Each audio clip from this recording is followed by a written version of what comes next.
Hey guys, my name is Jeremy Hare, History of Jonathan Edwards 435, spring of 2017. Today we're going to be talking about revival and Jonathan Edwards and his contemporaries. I'm going to discuss two individuals besides Jonathan Edwards today, that being George Whitefield and Gilbert Tennent. Jonathan Edwards is known by many as the greatest theologian and pastor that America has ever produced. However, about the same time that Edwards was pastoring and preaching in Northampton, there was another famous man by the name of George Whitefield. Whitefield, according to Britain's Mercies and Britain's Duties, was the greatest evangelist of the century.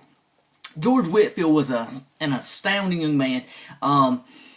During his time as an evangelist, it was said that he preached, not studied and preached, but preached roughly 40 hours a week. His day usually started around 4 o'clock in the morning and ended sometime about 10 at night. And they said throughout Whitefield's ministry, he preached some 18,000 sermons. And they said that people were just captivated by Whitefield's his speaking abilities. There was many people that said that they would give, I think it was 100 guineas just to be able to say, "Oh," like George Whitefield. I mean, he was an astounding man.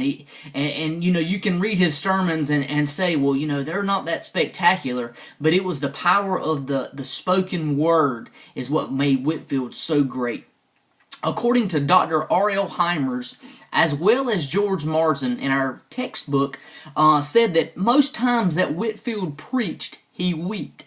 Now in modern society, this is kind of a, just gets associated with the charismatic denominations. However, it was said that Whitefield was a Calvinistic by nature, but that didn't stop him from weeping. And they said that this was due to the Lord moving him and the Spirit moving upon him while he preached. In a lecture on preaching by Dr. Timothy Keller, Redeemer Presbyterian pastor in New York, said that there is something about weeping in the pulpit. Now, if the pastor weeps at the same time every Sunday, that might be a little bit too much. But they said that Whitefield done it, and it was not some emotional, him chasing a rabbit. But they said it was actually him being moved by the Spirit of the Lord. One of the most important sermons that Whitefield ever preached was in Boston, and they said that there was more people at that one sermon that he preached than the whole population of Boston.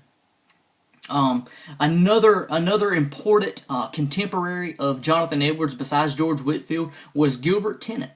Gilbert Tennent he don't have as much information wrote about him as compared to Whitefield and Edwards. However, he was just as important.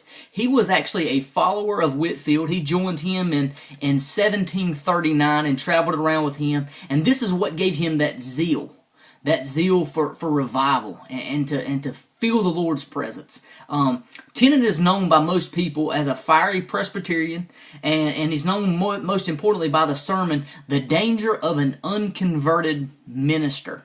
And what this was about was, he was one to condemn those ministers that he felt were not converted. He felt that if the minister was not converted, he couldn't lead the congregants to conversion.